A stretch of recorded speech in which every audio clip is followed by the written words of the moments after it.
Le retour de Baal, à la recherche de la vérité perdue.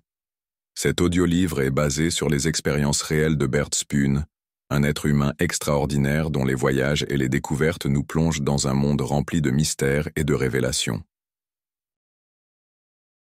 Je n'aurais jamais pensé que ma vie serait un jour liée à une divinité comme Baal. Et pourtant, me voici, entre la réalité et quelque chose qui dépasse notre imagination. Tout a commencé avec une curiosité profondément enracinée en moi, une flamme qui brûlait sans cesse depuis mon enfance. Déjà enfant, je ne pouvais jamais simplement accepter ce qu'on me racontait. Pourquoi, me demandais-je, les étoiles avaient-elles une telle influence sur les êtres humains? Que se cachait-il derrière les histoires des vieux livres? Et pourquoi personne n'avait-il de réponse définitive? À 7 ans, j'ai pris pour la première fois une Bible dans mes mains. Tandis que les autres enfants jouaient à cache-cache dehors ou faisaient du vélo, je me plongeais dans ces textes vieux de plusieurs millénaires.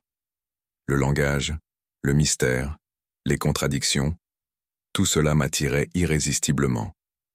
Je ne l'ai pas seulement lu une fois, mais encore et encore, page après page, année après année. Jusqu'à aujourd'hui, je l'ai lu au moins 2 fois en entier, de l'Ancien au Nouveau Testament. Pourtant, au lieu de trouver des réponses, elle a éveillé encore plus de questions.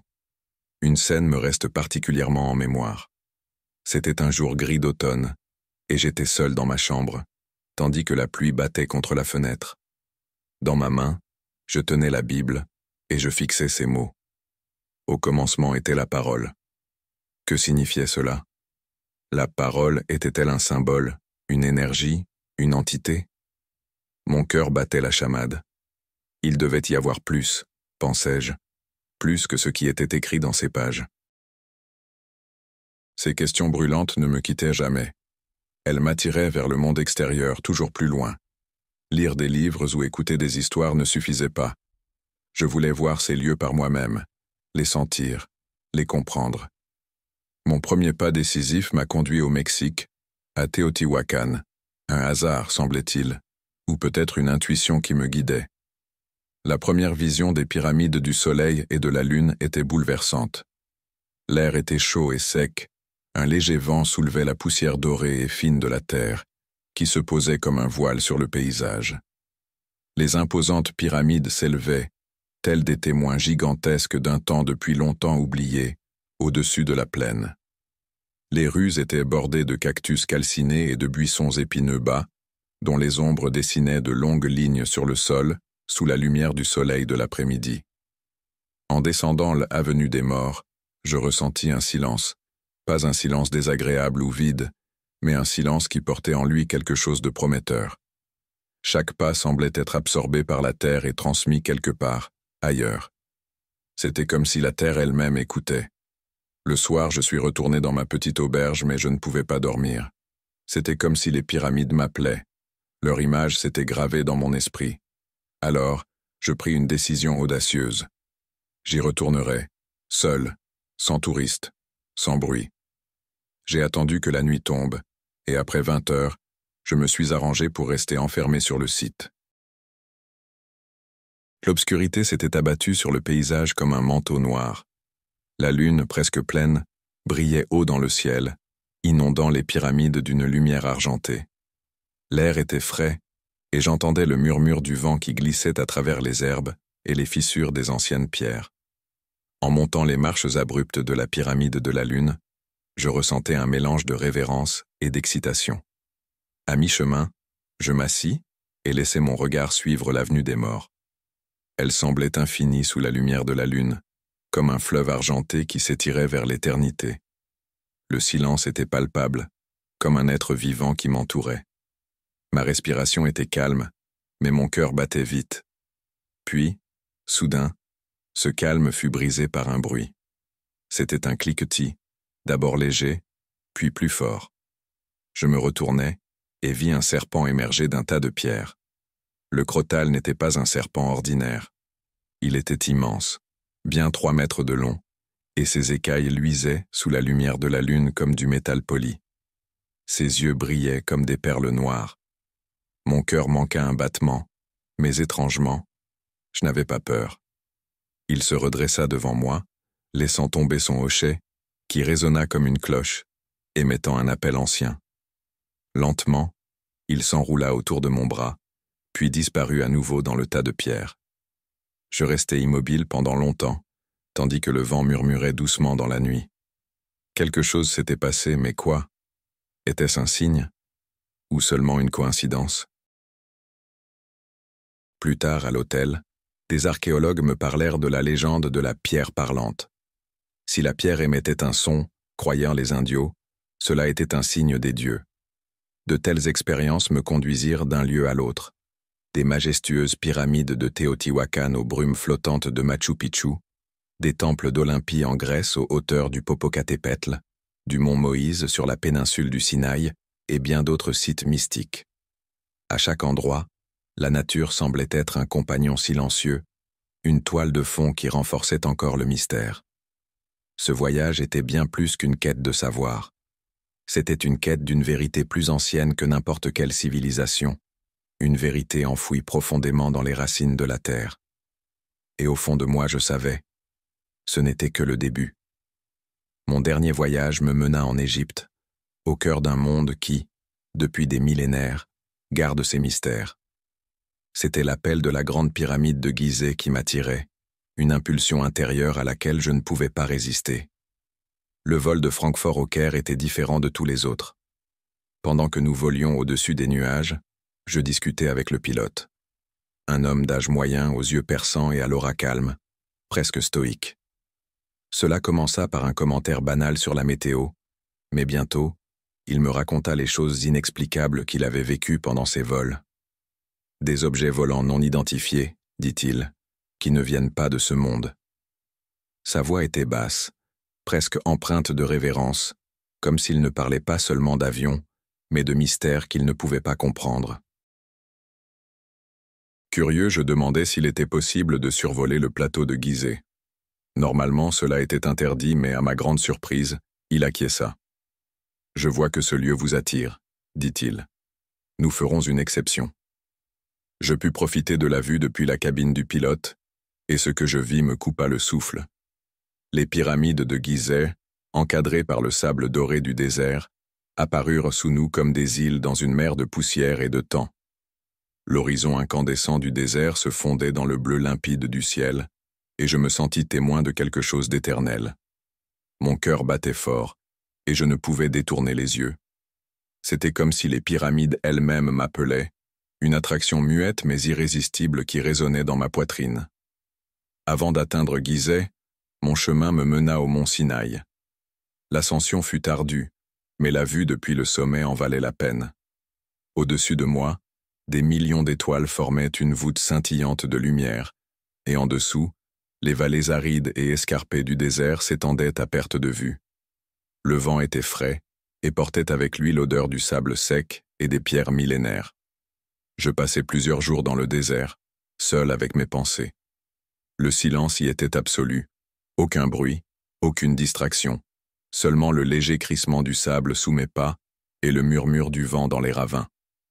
Tandis que je méditais, le monde autour de moi s'effaçait dans cette quiétude, et je commençais à ressentir quelque chose, une présence, une connexion à quelque chose que je ne pouvais nommer. La nuit, le désert devenait magique. Le sable scintillait sous la lumière argentée de la lune, et les ombres des dunes dansaient comme des esprits. C'était un silence qui n'était pas vide, mais chargé de sens. Là, je me sentais à la fois insignifiant et pourtant connecté à quelque chose d'incommensurable. Lorsque je me trouvais enfin devant la grande pyramide de Gizeh, j'étais submergé par l'émotion. L'édifice se dressait comme un gardien silencieux de l'éternité, chaque bloc de pierre portant témoignage d'une époque bien au-delà de ma compréhension. La pyramide n'était pas seulement une construction, c'était un être, un monument qui semblait posséder une âme propre. Le sable sous mes pieds était brûlant, et l'air vibrait sous le soleil de midi. La pyramide s'élevait devant moi, imposante mais étrangement accueillante. Sa vue me remplissait de révérence et pourtant, je ressentais une étrange impulsion, un besoin intérieur d'atteindre son sommet. Je posai ma main sur l'une des pierres, et pendant un instant j'eus l'impression de ressentir quelque chose, une légère vibration, un pouls, comme si la pierre respirait. La chaleur du soleil et la fraîcheur rugueuse du roc semblaient former un équilibre étrange. Je savais que l'ascension serait longue, mais quelque chose en moi, une part enracinée au plus profond de mon âme, me poussait à entreprendre cette montée. La pyramide m'appelait, et j'étais prêt à répondre. L'aventure ne faisait que commencer. Ce qui m'attendait au sommet, je ne pouvais le savoir, mais la pyramide gardait quelque chose pour moi, quelque chose qui allait changer ma vie à jamais. La visite de l'intérieur de la pyramide fut une expérience que je n'oublierai jamais. Dès que j'entrai dans la grande pyramide, une atmosphère de puissance ancestrale m'enveloppa, comme si les murs eux-mêmes murmuraient des histoires que seul le temps pouvait comprendre. L'air était frais, presque humide, et un léger parfum de pierre et de poussière flottait dans le silence. Les passages étroits nous menaient plus profondément au cœur de l'édifice, longeant d'immenses blocs de pierre assemblés avec une telle précision que j'avais du mal à croire qu'ils avaient été façonnés par la main de l'homme. La chambre du roi, avec sa présence simple mais imposante, me fit frissonner intérieurement. Les lignes nettes du granit semblaient indestructibles, et pourtant, on pouvait sentir que les millénaires avaient laissé leur empreinte. La chambre de la reine, plus petite mais tout aussi impressionnante, émanait une sérénité inexplicable. Pendant que les autres touristes écoutaient avec fascination les explications de notre guide, je devenais de plus en plus agité. L'envie irrésistible d'atteindre le sommet de la pyramide s'intensifiait. C'était comme si une force invisible tirait sur mon âme, murmurant que tel était mon objectif, ma destinée. Lorsque la visite se termina et que le soleil disparaissait lentement à l'horizon, je m'adressai à l'un des gardiens. Mon cœur battait à tout rompre pendant que je lui exposais ma demande. Avec un sourire nerveux et un discret pourboire, je parvins finalement à le convaincre. Il me donna des instructions précises. Sois là à 23 heures, du côté sud, près du deuxième bloc de pierre. Attends que je te fasse signe. Dans la tente du gardien, je passais les heures suivantes dans une tension feutrée. L'obscurité tombait comme un voile lourd sur le plateau, et les touristes s'éloignaient peu à peu. Le désert à l'extérieur devenait silencieux, seulement interrompu de temps en temps par le cri rauque d'un faucon des sables ou le léger bruissement du vent dans le sable. À 23 heures, le moment était venu. Le gardien me fit un signe de tête, et je me faufilai jusqu'à la pyramide. Poser mon pied sur la première marche de pierre fut comme un rite, un mélange de révérence et d'adrénaline, car je savais exactement ce que je risquais. L'ascension était exigeante, tant physiquement qu'émotionnellement. Les 146 mètres me semblaient interminables, chaque bloc de pierre un obstacle défiant ma concentration et ma force. L'air frais de la nuit rendait l'escalade un peu plus supportable, mais la pensée d'être découvert faisait battre mon cœur à toute allure. Sans lampe de poche, je grimpais prudemment, tâtonnant le long des arêtes et sentant les pierres rugueuses sous mes doigts. Plus je montais, plus le monde en dessous de moi semblait petit. Les étendues de sable du plateau se transformaient en une mer invisible, et le Caire s'étalait comme un tapis de lumière scintillante. Le scintillement des lumières de la ville, qui semblait se fondre dans les étoiles au loin, créait une atmosphère magique. Le silence des hauteurs était différent de celui du désert. Ici, il était absolu, non touché par la civilisation, à l'exception du bourdonnement atténué de la ville en bas. Le vent était plus fort, et ses doigts glacés tiraient sur mes vêtements, comme s'ils voulaient me retenir. Quand j'atteignis enfin le sommet, j'étais épuisé, mais également bouleversé. Je me laissai tomber sous la structure en bois en forme de pyramide au centre, et pris une profonde inspiration. Le grès sous moi était frais, presque comme un vieil ami qui me souhaitait la bienvenue. Au clair de lune, je pouvais distinguer les noms et initiales des grimpeurs précédents, gravés dans la pierre. Certains étaient à peine lisibles, effacés par le temps, mais leurs traces restaient, comme un témoignage silencieux des personnes qui avaient atteint cet endroit avant moi. Je regardais le Caire en contrebas. Le ciel était rempli d'avions, glissant comme des perles enfilées sur un fil dans le ciel nocturne. Le paysage était surréaliste, comme si j'avais quitté la terre et me trouvais maintenant entre le ciel et l'éternité. Là-haut, en ce lieu sacré, je ressentais un étrange mélange de paix et d'agitation. L'élan qui m'avait poussé à gravir le sommet s'était apaisé, mais de nouvelles questions envahissaient mon esprit. Qu'est-ce qui m'avait vraiment conduit ici? Les événements qui s'étaient déroulés au sommet de la pyramide m'avaient déjà profondément bouleversé. Mais ce qui allait se produire ensuite allait définitivement changer ma perception. Alors que je fixais les lumières scintillantes du Caire, une énergie me traversa soudain, incomparable à tout ce que j'avais ressenti auparavant. Cela commença par un léger picotement, comme une électricité statique sur la peau. Mais la sensation devint rapidement plus intense. Tout mon corps se mit à frémir et à trembler, comme sous l'effet d'une vague invisible et électrisante. Je sentais mes muscles se contracter et se détendre, totalement indépendamment de ma volonté. Mon cœur battait à tout rompre, mon souffle se suspendit, et alors quelque chose se produisit, me plongeant dans un état de pure fascination. J'avais l'impression de flotter. Pendant un instant, la gravité semblait abolie, mon corps léger comme une plume, porté par une force invisible. Le vent soufflait plus fort, ou peut-être n'était-ce qu'une illusion, mais j'avais l'impression que l'air autour de moi était devenu vivant. Je fermai les yeux, et des visions apparurent devant mon esprit, des images fugitives, impossibles à saisir, des visages inconnus, des symboles, des lumières, comme venus d'un autre monde. Cette énergie était à la fois écrasante, terrifiante, et d'une beauté indescriptible. Elle s'infiltrait dans chaque fibre de mon être, comme si elle voulait me transformer, me renouveler de l'intérieur. Puis, aussi brusquement qu'elle était apparue, elle disparut. Mon corps retrouva son calme, les frémissements et les tremblements cessèrent, et je me sentis comme si je venais de traverser une tempête incompréhensible. Mais avec ce calme vint un désir, un appel intérieur. Je devais retourner à la chambre du roi. Lorsque l'énergie s'était complètement dissipée, je rassemblai mes pensées et pris la décision de redescendre du sommet de la pyramide.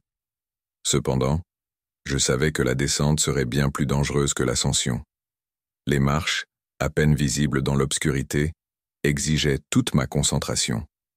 L'obscurité, sur ce côté ombragé de la pyramide, était presque totale. Aucune lumière de la lune ne m'indiquait le chemin, et je devais avancer prudemment à tâtons. Chaque mouvement devait être précis, un faux pas, et je pourrais tomber dans le vide. Je sentais la pierre rugueuse sous mes doigts et mes pieds, et j'entendais le léger crissement du sable qui cédait sous mes semelles à chaque pas. De temps à autre, je m'arrêtais pour m'orienter, regardant au loin, où le désert s'étendait comme une mer noire infinie. L'effort était immense, mon corps protestait à chaque pas supplémentaire, mais je me forçais à continuer. La pensée d'être découvert me poussait en avant, bien que mon cœur battît plus vite à chaque bruit provenant de l'obscurité. Après ce qui me sembla une éternité, je posai enfin le pied sur la terre ferme.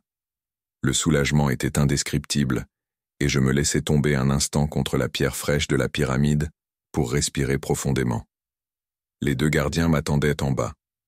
L'un me fit un simple signe de tête avant de retourner dans sa tente, comme si de rien n'était. L'autre, cependant, m'accompagna en silence vers la route qui me ramènerait au Caire.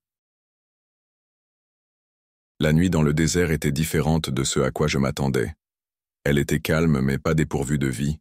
Le vent soufflait doucement à travers les dunes de sable, et au loin, je pouvais entendre le gémissement occasionnel d'un chacal. Le ciel étoilé au-dessus de nous était clair et infini, comme si le temps lui-même s'était arrêté pour un instant. Mais alors, cela arriva. Un léger crépitement dans l'air me fit m'arrêter.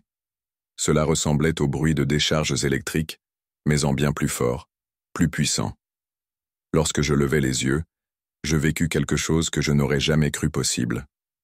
Une boule de feu traversa le ciel, venant de la direction du désert, brillante et éclatante. Elle se déplaçait majestueusement, à des centaines de mètres au-dessus du sol, laissant derrière elle une traînée de lumière qui éclairait l'obscurité. L'objet semblait posséder une sorte de moteur, mais ce n'était pas un moteur ordinaire. Il crépitait, comme sous une puissante charge électrique, et émettait 3 faisceaux, un rouge éclatant et 2 d'un bleu intense. « Qu'est-ce que c'est » murmurai-je en suivant la boule de feu du regard. Le gardien à côté de moi resta calme, presque indifférent. Cela arrive parfois ici, dit-il d'une voix à peine audible dans le silence du désert. J'en étais certain, ce n'était ni une boule de foudre, ni un météore. C'était autre chose. La boule de feu traversa les nuages et les illumina de l'intérieur avant de disparaître lentement au loin, jusqu'à devenir un minuscule point à l'horizon. Les événements de cette nuit s'inscrivirent profondément dans mon âme. Tout ce que j'avais vécu, l'énergie sur la pyramide, la descente périlleuse, et maintenant ce phénomène inexplicable dans le ciel, semblait être bien plus qu'une simple coïncidence. Cela ressemblait à un message, un signe, que j'étais sur la bonne voie. Le désert s'étendait maintenant, calme devant nous, mais en moi faisait rage une tempête de questions, de fascination et d'un étrange sentiment de destinée. Quel que soit ce chemin, je savais que je devais le suivre, car quelque part, derrière tous ces événements, m'attendait une vérité qui m'appelait.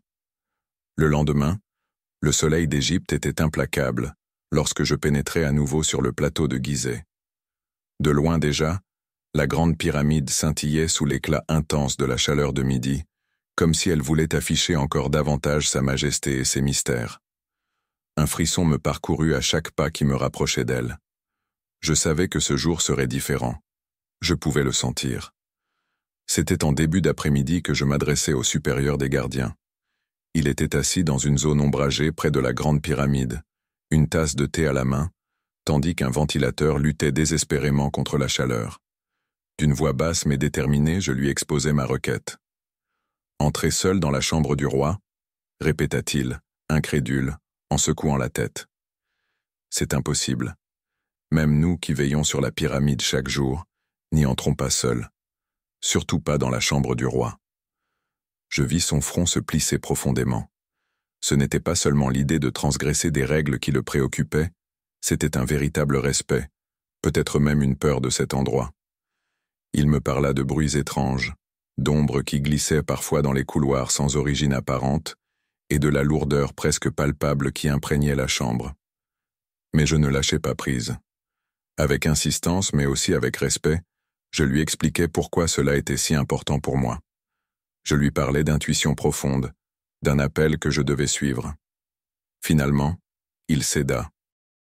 « Bien, » dit-il à contre-cœur, en sortant un petit scarabée noir de sa poche. « Prends ceci. C'est un talisman de protection. Beaucoup disent qu'il protège des énergies maléfiques. » Il veilla également à ce que les grandes portes de fer, qui bloquent l'accès à la pyramide, ne soient pas verrouillées. « Mais sois prudent, » me prévint-il une dernière fois avec insistance. « Et veille à ce que personne ne te voie. Si quelque chose arrive, je ne pourrai pas t'aider. » Le soleil de l'après-midi brûlait impitoyablement, mais le plateau était silencieux. Il faisait trop chaud pour les touristes, et les quelques gardiens cherchaient refuge contre la chaleur. C'était le moment idéal pour entrer sans être remarqué. Le cœur battant, je m'approchais du passage d'entrée qui menait à l'intérieur de la pyramide. Dès que je pénétrai à l'intérieur, un air frais et sec me frappa immédiatement, un contraste saisissant avec la chaleur extérieure. Les murs de pierre massive semblaient dégager l'aura des millénaires qu'ils avaient traversés. Le chemin vers la chambre du roi m'était familier grâce à la visite guidée précédente. Je suivis les couloirs étroits, me sentant de plus en plus coupé du monde extérieur. L'obscurité était presque écrasante, seulement brisée par de rares faisceaux de lumière qui pénétraient à travers d'anciens conduits d'aération. Chacun de mes pas résonnait dans les couloirs silencieux et sans fin, et j'entendais les battements de mon propre cœur s'accélérer à mesure que je m'approchais de la chambre. Et puis, je me trouvais devant elle, la chambre du roi. La pièce s'ouvrait devant moi, simple mais majestueuse. Les murs étaient lisses et nus, mais l'atmosphère était écrasante. C'était comme si la pièce avait une présence propre, une force qui se mêlait au silence. En son centre trônait le grand sarcophage en granit sombre, vide et pourtant si imposant qu'il était difficile de détourner le regard. Un frisson me parcourut l'échine. Je ne savais pas pourquoi, mais je me sentais irrésistiblement attiré par ce sarcophage. C'était comme si une voix étrangère murmurait dans ma tête, m'invitant à y entrer. Sans trop réfléchir, peut-être parce que je savais que je n'aurais pas le courage de le faire autrement, Je m'approchais lentement du sarcophage. Sa surface lisse était plus froide que ce à quoi je m'attendais. Mon cœur battait à tout rompre dans ma poitrine lorsque je m'y installais précautionneusement et m'allongeais à l'intérieur. La pierre froide enveloppait mon corps, et pendant un instant, j'eus l'impression de traverser le temps. Le poids de l'histoire, ancré dans ces murs, était presque palpable. Mais après ces premières secondes de tension, une paix inattendue s'installa. Ma respiration devint régulière, et mes pensées s'éclaircirent. Le silence de la chambre avait quelque chose de réconfortant, presque sacré. C'était comme si je me connectais au passé, à une énergie plus ancienne que toute mémoire humaine. Je sentais que je faisais corps avec cet endroit, que mon esprit traversait les murs et s'échappait dans l'obscurité, bien au-delà des limites de la pyramide. Les minutes s'écoulèrent comme dans une transe. Tout en moi s'apaisa, et une profonde sérénité m'envahit. Je savais que j'étais dans un lieu sacré, un endroit où les voiles entre les mondes se soulevaient. Mais quelque part au cœur de cette tranquillité, il y avait aussi un murmure, léger et à peine perceptible. Il ne parlait pas avec des mots, mais à travers des sentiments, des images qui se formaient lentement dans mon esprit. Ce que j'ai vécu dans cette chambre du roi échappe à toute explication logique. Il est difficile de le décrire avec des mots, mais je vais faire de mon mieux pour vous permettre, cher auditeur, de partager ce moment avec moi. À peine m'étais-je laissé plonger dans une profonde sérénité dans le sarcophage que l'atmosphère dans la pièce changea soudainement. Le silence, qui jusque-là avait été apaisant, devint lourd, oppressant, presque vivant. C'était comme si l'air lui-même devenait plus dense, prenant une forme que je ne pouvais pas voir. Un frisson me parcourut, et je ressentis avec une clarté troublante. Je n'étais plus seul. Si vous avez déjà ressenti la sensation d'être observé, multipliez ce sentiment par 1000. C'était comme si une présence invisible se trouvait juste à côté de moi, me scrutant avec une intensité qui transperçait chaque fibre de mon être. Et pourtant, il n'y avait ni ombre ni bruit, seulement cette sensation omniprésente. Mon souffle s'accéléra, mes mains tremblèrent légèrement, mais je savais que je ne devais pas laisser la peur prendre le dessus. Puis, il se produisit quelque chose qui dépassait tout ce que j'avais jamais imaginé possible. Ce n'était pas une voix que j'entendais, ni un signal physique. C'était comme si mes pensées elles-mêmes recevaient soudain une réponse, avant même que je ne les ai complètement formulées. C'était un dialogue sans mots, une connexion qui transcendait le langage. Je pensais, « Qui es-tu? Que veux-tu de moi ?» Et aussitôt, je sentis une réponse, claire et précise, directement dans mon esprit, comme si elle avait toujours été là. Je suis un être de lumière né de l'énergie de ta galaxie. C'était comme si je faisais partie d'une projection cinématographique multidimensionnelle, mais je n'étais pas seulement spectateur, j'étais au cœur de l'action. La chambre semblait se transformer, l'espace autour de moi devenait soudainement infini, comme une fenêtre cosmique qui s'ouvrait devant moi. Je voyais des étoiles, des galaxies, un trou noir dont la taille monumentale surpassait tout ce que j'aurais pu imaginer. L'être m'expliqua qu'il n'avait pas de forme, pas de corps, ni de matière. Il était pure énergie, une essence existant dans notre galaxie, à proximité d'un immense trou noir. Ce trou, me dit-il, n'était pas une fin, mais une transition. Il absorbait l'énergie, la comprimait, puis la relâchait. Une respiration éternelle de l'univers, une inspiration et une expiration à l'échelle cosmique. Je fais partie de ce cycle, me fit savoir l'être. Pas un dieu, tel que le vénèrent vos religions, mais une création des forces qui dépassent largement votre compréhension. Les mots, ou plutôt les pensées qu'il me transmettait, étaient si puissants que j'avais du mal à les saisir. Mais ce n'était pas tout. Il m'expliqua pourquoi j'étais ici, pourquoi je sentais que cet endroit m'appelait. « Ce n'est pas la première fois que tu es ici, » me dit-il. « Ton esprit a foulé cette terre de nombreuses fois, dans des corps différents, à des époques différentes. Tu es un voyageur, un chercheur. Chacune de tes vies avait une destinée, un but. » Ces mots me frappèrent comme un éclair. Je ne savais pas comment réagir. Était-il possible que j'aie réellement vécu avant? Que je sois sans cesse réincarné pour accomplir une sorte de mission supérieure? Ton voyage n'est pas encore terminé, poursuivit l'être. Tu es ici pour comprendre qui tu es vraiment et quelle est ta place dans la structure de cet univers.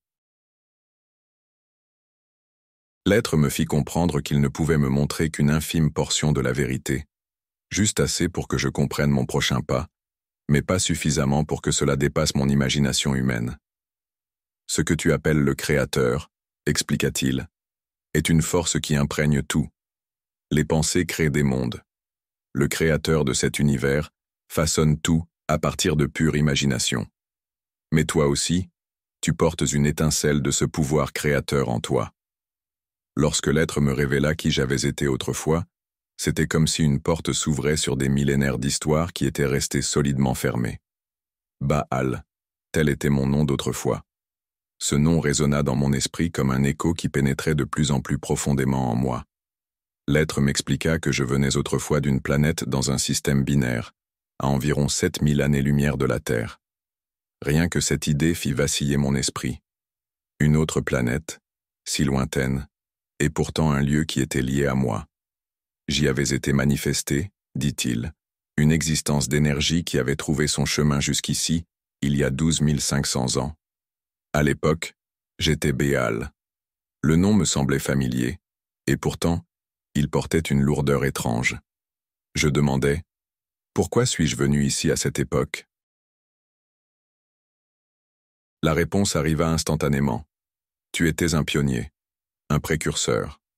Ta mission était de bâtir un pont entre les mondes. Tu as œuvré sur Terre, apportant le savoir aux humains, leur enseignant à comprendre les forces de l'univers. Mais le temps a tout changé. Ton nom est resté, mais sa signification a été altérée, ton histoire dissimulée dans des mythes et des légendes. Je me redressai intérieurement et posai une nouvelle question. Et les pyramides? Quelle est leur véritable signification? L'être me montra une vision. C'était comme si les murs de la chambre du roi se dissolvaient et que je voyais la passer. Devant moi s'étendait le désert, non pas comme aujourd'hui, stérile et sec, mais vivant. Une végétation luxuriante bordait les rives d'un puissant fleuve, et là où se trouve aujourd'hui le Caire, s'élevaient d'immenses constructions, semblant vibrer d'énergie. La pyramide de Khéops était la première de son genre, expliqua l'être. Un transmetteur, créé pour canaliser l'énergie. Elle ne servait pas de tombeau, c'est une erreur de l'humanité. Les pharaons anciens utilisaient cette énergie pour se dématérialiser, pour voyager de la Terre vers leur planète et revenir. Je sentis mon cœur s'accélérer. L'idée que ces monuments antiques n'étaient pas de simples tas de pierres, mais des machines, me fascinait. Les soi-disant nouveaux pharaons n'ont pas compris grand-chose. Ils croyaient qu'ils pouvaient copier le savoir des anciens, mais ils échouèrent. Leurs répliques ne sont rien d'autre que des ombres de la pyramide originelle.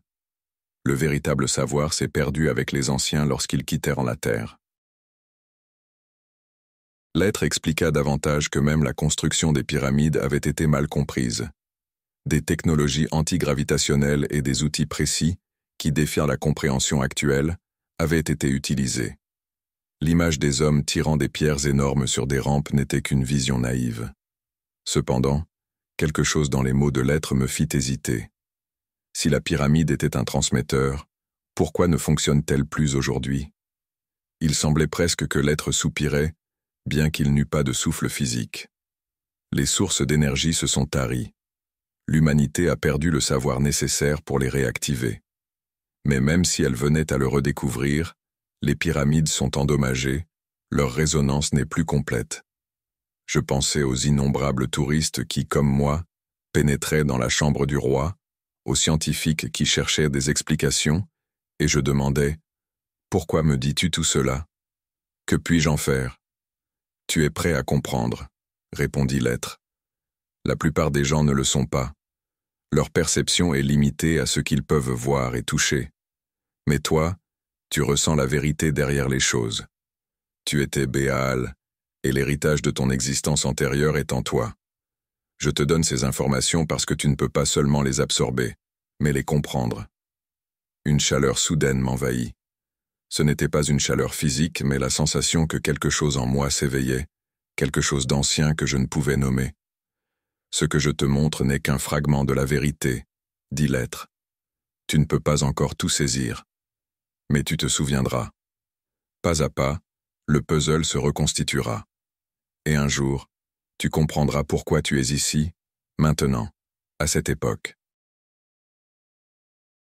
La vision s'estompa, et je me retrouvai à nouveau dans la chambre du roi, seul avec mes pensées. Mais la chambre ne me semblait plus vide. C'était comme si les murs eux-mêmes portaient le souvenir de la conversation, comme s'ils étaient vivants. Je levai les yeux vers les pierres massives, vers les murs, qui étaient bien plus que de simples blocs froids de granit. Ils étaient un témoignage d'une époque révolue, un gardien silencieux de la vérité qui n'était révélé qu'à quelques-uns. Je pris une profonde inspiration. Les révélations de l'être m'avaient profondément secoué, mais en même temps, je ressentais une clarté indescriptible. La pyramide était un vestige d'une époque que l'humanité avait oubliée, mais qui faisait pourtant partie de mon propre passé. Alors que je restais allongé dans le froid sarcophage, et que les pensées de l'être résonnaient dans mon esprit, quelque chose d'extraordinaire commença. C'était comme si les limites de mon corps se dissolvaient. Ma perception s'élargissait, et soudain, je n'étais plus seulement dans la chambre du roi, j'étais partout. L'être me guida à travers les vastes étendues de la Voie lactée. Je vis des couleurs et des lumières qu'aucun mot ne saurait décrire. Les étoiles pulsaient comme des battements de cœur, les planètes tournaient dans une douce symphonie, et des énergies, semblables au flux d'un océan gigantesque, traversaient le vide. C'était écrasant, presque trop pour mon esprit, mais en même temps, je ressentais une profonde sérénité, comme si c'était ma véritable place dans l'univers. Dans une vision, il me montra comment les pyramides avaient été construites. Je vis des êtres qui n'étaient pas de cette terre, grands et élégants, avec des yeux brillants et une aura d'énergie. Ils déplaçaient d'énormes blocs de pierre, non pas avec des muscles, mais avec une connaissance des forces de gravité et de résonance. Les pyramides prenaient forme dans une perfection absolue, chaque sommet aligné avec les étoiles, afin de concentrer et diriger les énergies de l'univers. Puis il me montra des planètes qui étaient autrefois habitées. Mars, avec ses déserts rouges, était autrefois verte et pleine de vie. Je vis de gigantesques cités scintiller dans les océans, et des êtres ressemblant à des humains, mais plus grands et plus avancés. Jupiter, si massif, possédait autrefois des lunes habitées, de petits paradis à l'ombre du géant. Mais je vis aussi la destruction, des planètes dévastées par la guerre, et des civilisations qui s'étaient réfugiées sous la surface pour survivre. L'être me révéla que notre propre Terre cache aussi de tels secrets. Sous la croûte de notre planète vivent des êtres humanoïdes, qui existent en cachette depuis des millénaires, coupés de l'humanité, protégés des dangers à la surface. Il y a tellement de vie dans cette galaxie, pensai-je, et pourtant l'humanité croit être seule. L'être me fit comprendre que notre propre civilisation est à un tournant. Le chemin que nous suivons nous conduit au gouffre, me dit-il. Mais il y a de l'espoir. Un jour, d'autres êtres reviendront pour nous aider, ou pour nous juger si nous ne changeons pas. Soudainement, je sentis la connexion se relâcher. La présence de l'être qui m'avait enveloppé comme une couverture chaude et omniprésente commença à s'estomper.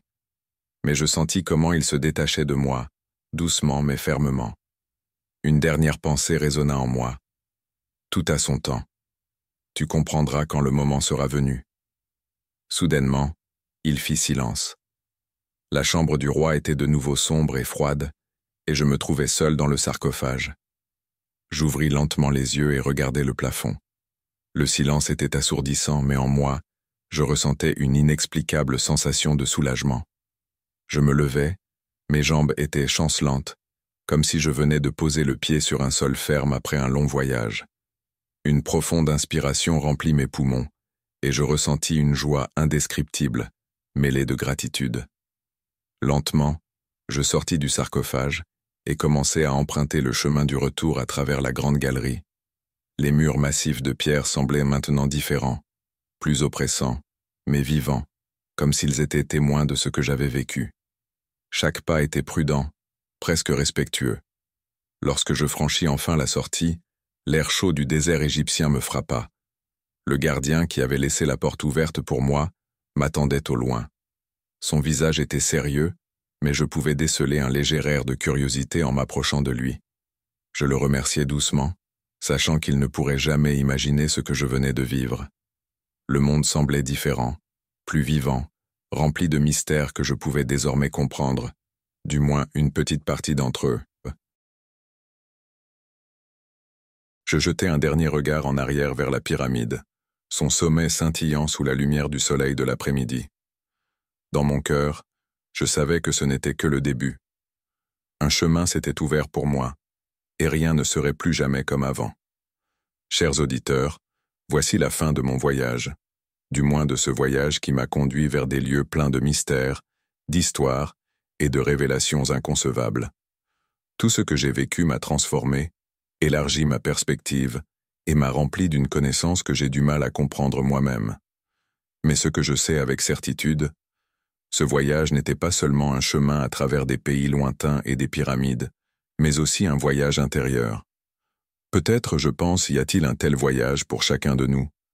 Et peut-être que le but n'est pas de tout comprendre, mais simplement de s'y engager. Pour moi, beaucoup de choses restent un mystère, et c'est précisément là qu'est la beauté. J'aimerais vous laisser quelque chose d'important. Je suis né en 1949, et je marche sur cette terre depuis. Grâce à l'être que j'ai rencontré, j'ai appris que je ne suis ni plus ni moins qu'un genre de capteur, un instrument pour ces êtres, qui ne sont pas des dieux mais qui restent supérieurs à nous, les humains. Pour le dire simplement, je leur sers à la fois comme une caméra et un microphone. Tout ce que j'expérimente, tout ce que je ressens, et tout ce qui m'attend, leur est connu. Mes soi-disant frères d'esprit savent toujours où j'en suis dans mon voyage. Cela peut être difficile à comprendre, mais c'est la vérité telle qu'elle m'a été révélée. Si vous souhaitez en savoir plus, vous pouvez simplement me contacter et je serai heureux de répondre à vos questions. Je vous remercie de m'avoir suivi à travers cet audiobook. Que mon histoire vous apporte de nouvelles réflexions, perspectives, et peut-être aussi un peu d'espoir. Votre, Baal le porteur de lumière.